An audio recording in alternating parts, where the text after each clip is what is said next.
ভাই শোনেন, এই দুলে ভাই বসে। এক নাম্বার নিয়ত সহি। দুলে ভাই কেন বললাম? আমরা সবাই আদমের সন্তান না? সেই সূত্রে আমরা সবাই ভাই বোন।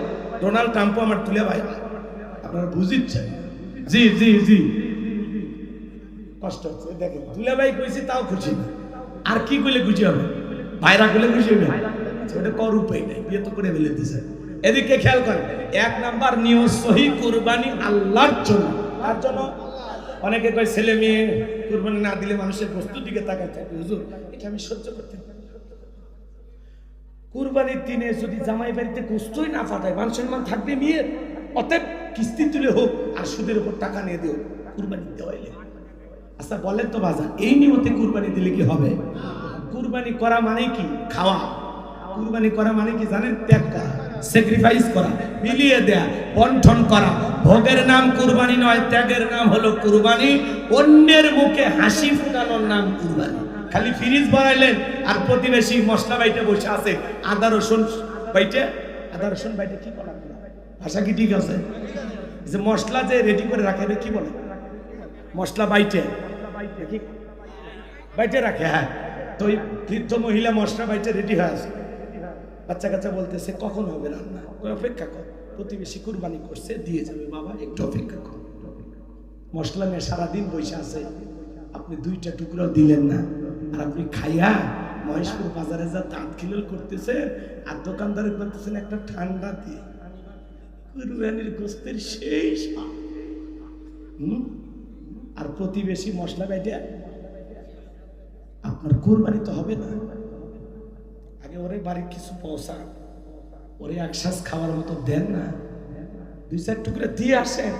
আশেপাশে যারা কুরবানি দেয়নি, আপনি কুরবানি দিয়েছেন, প্রতিবেশীকে দিয়ে খাবেন না সবই খাবেন? দিয়ে খান, দিয়ে খান, অন্যরে খাওয়ান। ধনী না আপনি, 10 দিন পরে কিনতে পারবেন না। আল্লাহ হেদায়েত দান করেন, জোরে করেন আমিন। তাহলে এক নাম্বার, কুরবানি দিতে হলে নিয়তটাকে সহি করা লাগবে যে কুরবানি আল্লাহর জন্য। 2 নাম্বার, সুদের টাকা, ঘুষের টাকা, হারাম উপার্জনের টাকা দিয়ে কুরবানি দিলে হবে না। আল্লাহ পবিত্র পবিত্র বস্তুকে ভালোবাসেন। 3 নাম্বার, ফাসল্লি লিরাব্বিকা ওয়ানহার, আগে নামাজ পড়ো তারপরে কুরবানি করো। নামাজি হয়ে কুরবানি দেওয়া লাগবে, বেনামাজির সাথে আগে কুরবানি দেবেন। মাথায় থাকবে তো ইনশাআল্লাহ। এইবার 3 নাম্বার আয়াত, ইন্না শানিয়া কাহুয়াল আবতার। আল্লাহু আকবার। আমার আল্লাহ ডেকে বলেন, নবী যারা আপনাকে লেজ কাটারির বংশ বলে, আপনি কষ্ট মনের মধ্যে নেবেন না। এই পৃথিবীর জমিনে আপনাকে মহব্বত করা, আপনাকে ভালোবাসার কোটি কোটি রুহানি সন্তান পারাবো, যারা আপনার জন্য জীবন দিয়ে প্রস্তুত থাকবে। নবী গো, আপনি কষ্ট মনের মধ্যে নেবেন না। এই পৃথিবীর জমিনে বলেন তো বাজান, বর্তমানে মানুষের সংখ্যা 700 কোটির উপরে, এর মধ্যে 200 কোটির উপরে মুসলমান। আমরা সবাই নবীজির রুহানি সন্তান। নবীজির অপমানে যদি না কাঁদে তোমার মন, মুসলিম নয় তুমি মুনাফিক, নবীজির দুশমন। কথা কয় না, কথা কয় না। ফ্রান্সের লোকেরা খুবই গুরুত্বপূর্ণ এই কয়েকটা। ফ্রান্সের জালেমেরা নবীজির কাটন প্রদর্শন করলো দেয়ালে দেয়ালে, নাকটা বেঁকা করে মুখে কয়েকটা দাড়ি লাগায়া বলে, ইনি মুহাম্মদ, জোরে কন্যা উযবিল্লাহ, আমার নবী কি দেখতে কাটুনের মতো? এই পৃথিবীর সবচাইতে সুন্দর মানুষটির নাম মুহাম্মদ রাসূলুল্লাহ সাল্লাল্লাহু আলাইহি সাল্লাম। যে নবীর চরিত্রের সার্টিফিকেট আল্লাহ দিয়ে বলেন, ওয়া ইন্নাকা লাআলা খুলুকিন আযীম। নবী গো, আপনি হলেন পুত পবিত্র মহান চরিত্রের অধিকারী। নবীকে গালি দিবে যারা, অবৈধ যারা সন্তান তারা। যে নবী 63 বছরে মিথ্যা কথা বলেননি, এমন নবীকে নেতা মানতে রাজি আছেন? রাজি আছেন তো ইনশাআল্লাহ? তাহলে নবীকে গালি দিবে যারা, যার সন্তান তারা। আমার ভাইয়েরা, মক্কা নগরীতে গালি দিয়েছিল ওলীদ বিন মুগীরা, অকাত্য ভাষায় নবীকে গালি দেয়।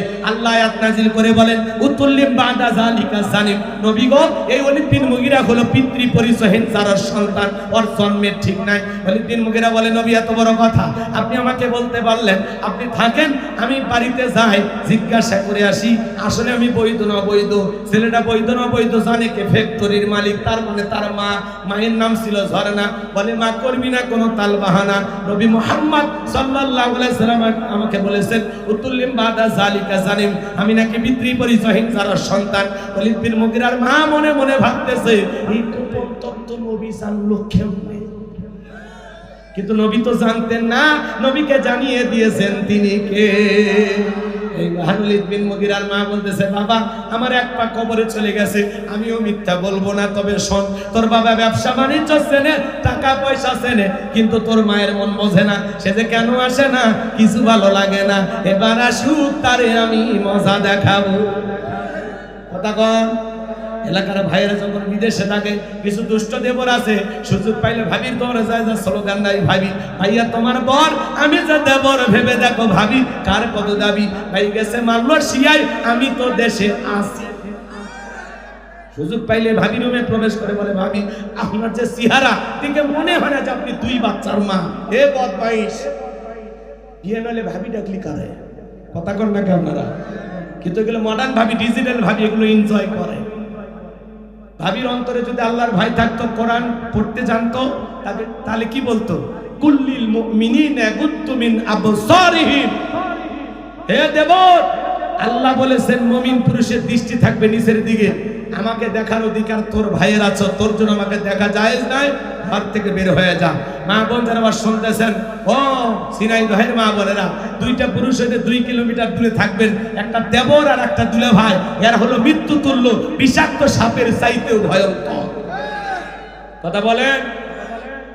আজকে ঘরের ভিতরে পর্দা নাই, ছোট ভাইয়ের বউ বড় ভাই দেখেছে, বড় ভাইয়ের বউ ছোট ভাই দেখেছে, শালিক দুলে ভাই দেখে, কথা বলে না। এজন্য মাঝে মাঝে অঘটন বলে ঘটতেছে না, মাঝে মাঝে শোনা যায় দেবর ভাবি উধাও, শালি আর দুলে ভাই নেটওয়ার্ক বিজি, কথা কয় নাকি? আজকের সমাজে মানুষের চরিত্র নষ্ট করে 1 নাম্বার হাতিয়ারের নাম হলো এই মোবাইল। এই মোবাইলের ওজন কম, কিন্তু মোবাইলের মাধ্যমে পাপের ওজনটা অনেক বেশি। ছেলে মেয়ে, নারী পুরুষ, তরুণ তরুণী সবাই এখন এই মোবাইলে আসক্ত। কথা বলেন। অনলাইনে জুয়া খেলে, ফ্রি ফায়ার, পাবজি খেলে, জুয়া খেলতে খেলতে নিঃস্ব হয়ে হাতে হারিকে। তবে অবশ্যই এলাকায় জুয়া শুরু হয় না, না না না, এলে বলেন না, এলাকার ছেলেরা জিন্দা শাহজালাল, এরা কিচ্ছু বোঝে না।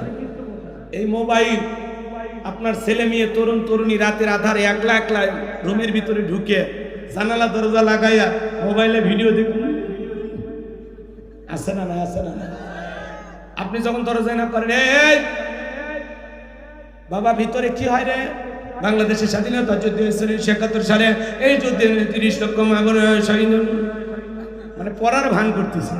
আপনি চলে আসলেন, আবার আছে না না। আমি কি 1 লাইন গাইব? রাগ করবেন না, মন খারাপ করবেন না। আপনাদের এই যে পাশের জেলা যশোর, নাম হলো রুকনুজ্জামান, ওই ভাই একটা গান গাইছে, শুনবেন নাকি? অ্যাডভোকেট রুকনুজ্জামান, আমাদেরই ভাই। ও দেশে মোবাইল আইছে, চিঠি বন্ধ হইয়াছে, দিওয়ানা বানাইছে, ভোলা মাইয়ার মনের কথা ভাসে বাতাসে। ও দেখো ভোলা পানের মন বাদা ফেসবুকে, এখন মোবাইলে চ্যাটিং কইরা কাটায় সারাক্ষণ। এই মোবাইল পাইয়া দেখো মদনের মাইয়া, এই মোবাইল পাইয়া দেখো রমজানের মাইয়া, কি কাণ্ড ঘটাইছে, স্বামী সংসার রাইখা নাকি পালাইয়া গেছে। 2 বাচ্চার মা, 4 বাচ্চার মা, পরকীয়া প্রেম করে আরেকটা ছেলের হাত ধরে পালিয়ে যায়। যে নারী স্বামী রেখে, সন্তান রেখে আরেকটা পরপুরুষের হাত ধরে পালিয়ে যায়, এটা নারী জাতির কলঙ্ক। ওটা পাষাণী ডাইনি, ছলনাময়ী, বিশ্বাসঘাতক, রাক্ষসী মহিলা। ও বোন, ও মা, মা তুমি কেমনি পারলা মা? স্বামী রাইখা, বাচ্চা রাইখা আরেকটা পরপুরুষকে কেমনে ভালো লাগে? তোর কি চরিত্র নাই মা? তুই না নারী মা, তুই না মায়ের জাতি? এই বাচ্চাগুলোর কথা ভাবলি না? স্বামীর সাথে এতদিনের ভালোবাসা সব ভুলে গেল। একটা স্বামী 12-14 বছর সংসার করতেছে, সে যদি জানে আমার বিবি পরকীয়া প্রেমে আসক্ত, আমাকে বাদ দিয়া আর একটা পর পুরুষকে তার ভালো লাগে, ওই স্বামীটা যেন জ্যান্ত মরা হয়ে যায়। আর দুনিয়াতে বেঁচে থাকতে ভালো লাগে না। সে কারে ভালোবাসলাম, কার সাথে এতদিন সংসার করলাম, আমারে ভেলাইয়া আমার বাচ্চা ফেলাইয়া আর একটা ছেলের ভালো লাগে, এ কথা কন নাকি আপনারা? এগুলো ঘটতেছে না সমাজে? ভারতে ঘটতেছে, এই দেশে এখনো শুরু হয়নি।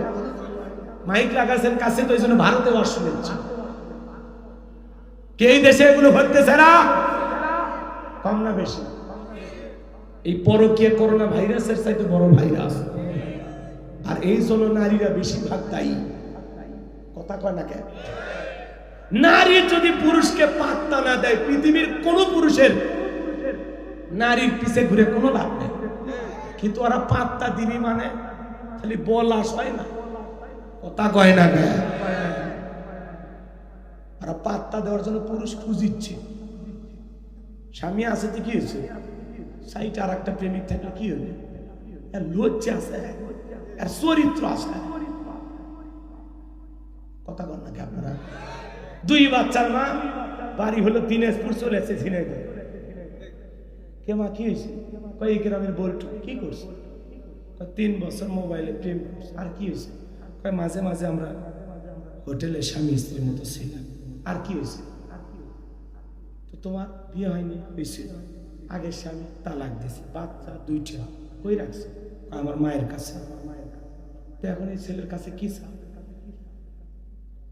বলে আমি এই ছেলের সাথে বিবাহ করতেছি। আগের স্বামী কয় ভালোবাসা জানি না।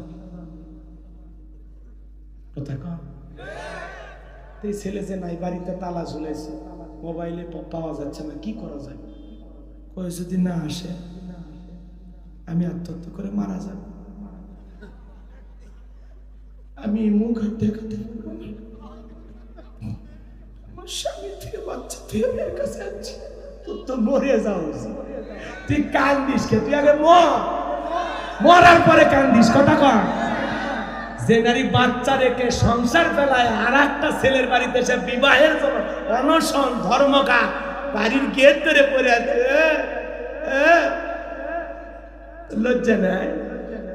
বাজারে আর চলতেছে না, অসল হয়ে গেলি।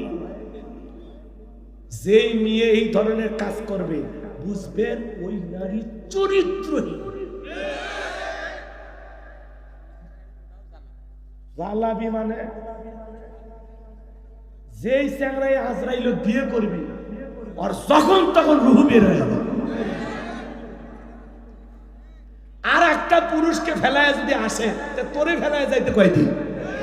এই জন্য এই ধরনের নারীদের বিশ্বাস করার চাইতে জ্যান্ত সাপ ধরে চাপিয়ে খাস, তাও বিষ কম। এর ভিতরে বিষ, তার সাথে বিষ না। এ কথা বল। তুই 2 বাচ্চার মা, তুই বিবাহের দাবিতে এই জায়গা মানে